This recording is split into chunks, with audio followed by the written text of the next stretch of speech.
Sa ating panahon ngayon, halos hindi na pumabilang ang mga sekta at mga relihiyon kanya-kanyang pagpapatunay sa Biblia na sila ang ililigtas at makakapasok sa kaharian ng langit.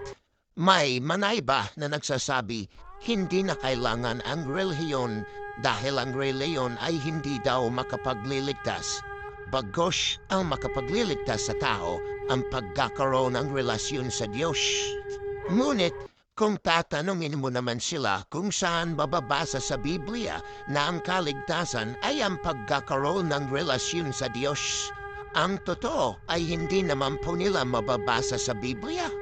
Sa makatuwid, ito isang opinyon ng ilang tagapagturo na wala namang basihan sa Biblia dahil sa hindi nila pagkaalam na may relihiyon palang ililigtas.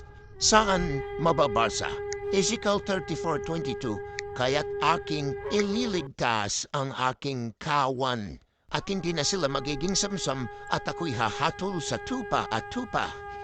At ang pamalan ng kawan na ito, ayon kay Pedro 5:2, ay ang kawan ng Diyos at ito'y pinangakuan ng Diyos na ibigay o pumasok sina sa karihan kahit hindi po sila gaano kadami dahil kukunti lamang sila. Lucas 12:32, huwag kayong mga takot, munting kawan, sapagkat nakalulugod na mainam sa inyong ama ang sa inyo'y ibigay ang kaharian. At alam ba ninyo kung kailan ang pagbibigay ng kaharian sa kanyang munting kawan? Sa araw po ng pagdating ng anak ng tao. Mateo 25:31-32, pagdating ng anak ng tao bilang hari kasama ang lahat ng anghel, uupo siya sa kanyang trono ng kaluwalhatian, titipunin naman sa harapan niya ang lahat ng tao at sila ay kanyang pagbubukod-bukurin tulad ng ginagawa ng pastol sa mga tupa at mga kambing. Mateo 25:33-34, inilalagay nito sa kanyang kanan ang mga tupa at sa kaliwa naman ang mga kambing.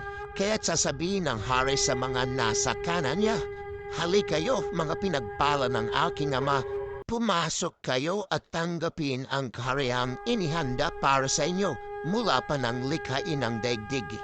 Sa makatuwid, bukod taning mga tupa lamang ni Jesus na napapaloob sa kawan na siyang kawan ng Diyos, ang relihiyon na ililigtas at binibigyan ng karapatang pumasok sa kaharian ng langit sa araw ng pagdating ng anak ng tao.